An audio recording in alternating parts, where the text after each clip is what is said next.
तो अब तक हमने देखा कि जंगकुक के फादर ने उसे घर पर मिलने के लिए बुलाया था, लेकिन जंगकुक नहीं गया। इसलिए उसके फादर यहाँ पर ऑफिस में उससे मिलने के लिए आ गए। उसके फादर ने शाय किया और पूछा कि आखिर तुम ये कितने वक्त तक मुझसे छुपाने की प्लानिंग कर रहे थे। जंगकुक ने कहा कि आप मेरी हेल्प नहीं कर सकते, मुझे अकेले ये सब कुछ करना पड़ेगा।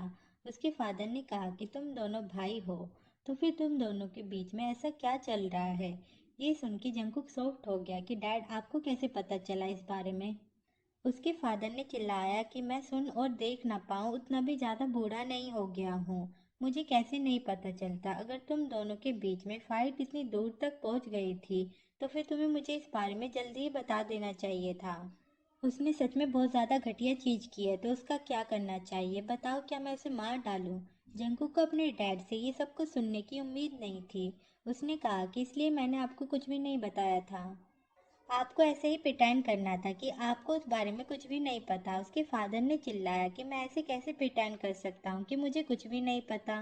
तुम दोनों भाई हो, कोई दुश्मन नहीं हो। मैं ऐसे ही बैठकर तुम दोनों भाइयों की फाइट कैसे देख सकता हूँ। जंगकुक ने एक सिगरेट निकाली और कहा कि डैड चलिए मैं आपको साफ साफ सब कुछ बता देता हूँ। जब से आप उस औरत को हमारे घर में लाए थे तब से ये तय हो गया था कि एक ना एक दिन ऐसा आएगा। अभी आप जितना भी गुस्सा कर लो कुछ भी नहीं बदलेगा। मैंने अब ये तय कर लिया है कि मैं एंड तक लड़ूंगा। उसके फादर ने निराशा दिखाते हुए कहा कि उसके लिए तो वो जंगकुक के जिंदगी भर गुनहगार रहेंगे। पहले जो गलती हो गई थी वो पास में जाकर उसे सुधार तो नहीं सकते, लेकिन अभी उसकी वजह से यहाँ पर बहुत बड़ी गड़बड़ हो गई है। तो उसके लिए उसने जिमीना को एक रूम में बंद करके उसकी अच्छे से पिटाई कर डाली। लेकिन जिमीना ने भी पीछे हटने से एकदम ही मना कर दिया। फादर ने आगे बताना कंटिन्यू रखा कि जिमीना और जंगकुक उन दोनों के मुकाबले जंगकुक बहुत ही बुरी पोजीशन में है। उसने कहा कि तुम पूरी कंपनी के फ्यूचर को और पूरी कंपनी के इंटरेस्ट को इग्नोर नहीं कर सकते। ये सुन के जंगकुक बहुत ज़्यादा शॉक्ड हो गया कि आप मतलब कि आज आप मुझे यहाँ पर मनाने के लिए आए हो। आप मुझे मनाना चाहते हो कि मैं अपने शेयर गिव अप कर दूँ।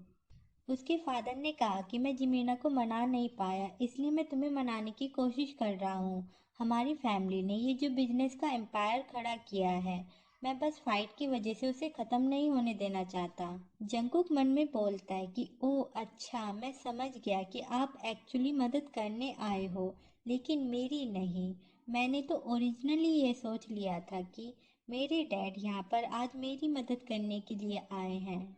और वैसे भी ये अच्छा ही हुआ, बहुत अच्छा हुआ कि मैं इतने इनफ उम्र वाला हूँ। मुझे किसी मूवी के सीन की तरह एक बुढ़े से फेक फादर लव की ज़रूरत नहीं है। मुझे फादरली सपोर्ट नहीं मांगना चाहिए था। क्या ज़रूरत है मुझे? उसके फादर ने कहा कि जंकुक, मैं तुम्हारे टेम्पर को जानता हूँ। उसकी मन मर्जी करने देने से अच्छा है तुम उससे फाइट कर कर हारना पसंद करोगे। लेकिन एक बार सोच कर तो देखो, कितने सारे एम्प्लॉय तुम पर डिपेंड है। तुम्हारे सारे रिलेटिव और उसकी फैमिली के बारे में सोचो, जो सारे इसी कंपनी के शेयर होल्डर है।